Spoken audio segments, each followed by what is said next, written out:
শীত পড়া শুরু করলেই আমার শাশুড়ি মায়ের হাতে এই ছোট আলুর দম আর তার সঙ্গে লুচি। প্রত্যেকটা সানডে বা ছুটির দিনগুলো তাই হয়ে উঠতো স্পেশাল। আর এই ছোট আলুর দমটা এত স্পেশাল হওয়ার কারণ হচ্ছে এই মশলাটা। এই মশলাটা কিন্তু টোটালি বাড়িতে বানানো। গোটা ধনে, শুকনো লঙ্কা, তার সঙ্গে গোটা জিরে আর হচ্ছে মৌরি সব একসাথে খুব ভালোভাবে ভেজে নিয়ে তারপরে শিলনোড়াতে গুঁড়িয়ে নেওয়া হতো।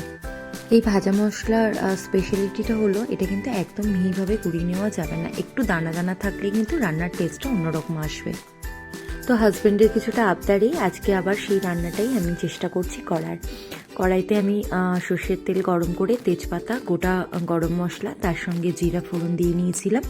তারপরে কুচনো পেঁয়াজ খুব ভালোভাবে লাল করে ভেজে নিয়ে দিয়ে দিলাম রসুন, আদা আর সঙ্গে কাঁচা লঙ্কা একসাথে বেটে নিয়েছিলাম সেটা একটু কষিয়ে নিয়ে দিয়ে দিলাম বেটে রাখা যে গুঁড়ো মশলাটা রেডি করেছিলাম সেটা দিয়ে কষিয়ে নিলাম। নিয়ে তারপরে ভাজা আলুগুলো অ্যাড করে দিলাম। তারপরে একটু 10-15 মিনিটের মতো ঢাকা দিয়ে কষিয়ে নিলাম। ব্যাস রেডি আমার শীতের সকালে ছোট আলুর দম।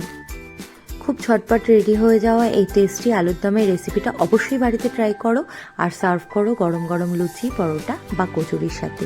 রেসিপিটা কেমন লাগলো জানিও।